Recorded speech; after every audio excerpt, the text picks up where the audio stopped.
అధికంగా చక్కెర తినడం వల్ల వచ్చే వ్యాధి ఏది? ఏ. Malaria, B. మధుమేహం, సి. Typhoid, D. డెంగ్యూ. సమాధానం డి. మధుమేహం. అధికంగా నిద్రపోవడం వల్ల ఏ సమస్య వచ్చే అవకాశం ఎక్కువ? ఏ. జ్ఞాపకశక్తి తగ్గడం, బి. ఎత్తు పెరగడం, సి. చూపు తగ్గడం, డి. వినికిడి పెరగడం.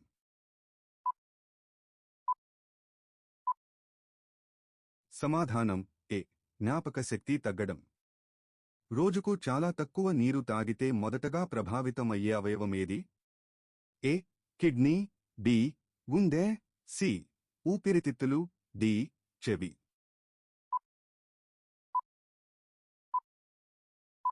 సమాధానం ఏ. కిడ్నీ. అధికంగా ఉప్పు తినడం వల్ల ఏ సమస్య వచ్చే అవకాశం ఉంది? ఏ.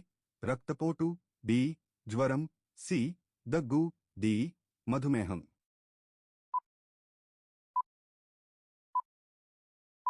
సమాధానం ఏ. రక్తపోటు. అధికంగా మొబైల్ చూడటం వల్ల ఏ సమస్య వచ్చే అవకాశం ఎక్కువ? ఏ. కంటి చూపు తగ్గడం, బి. సన్నబడటం, సి. జుట్టు రాలడం, డి. బరువు పెరగడం.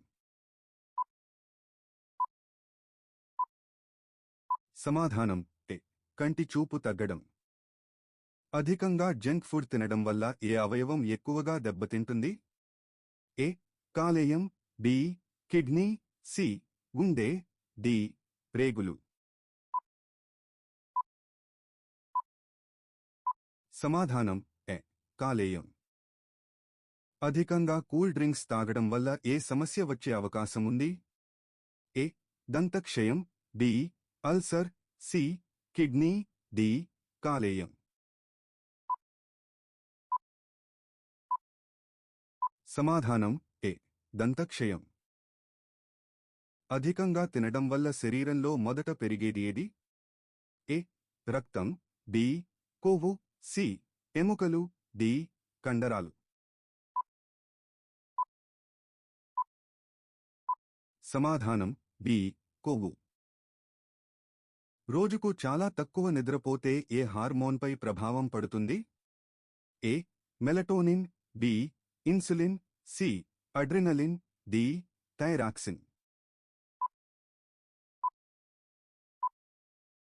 సమాధానం ఏ. మెలటోనిన్.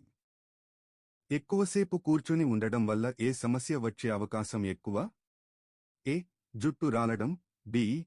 గుండెపోటు, సి. ఊబకాయం, డి. కీళ్ల నొప్పులు. సమాధానం సి. ఊబకాయం.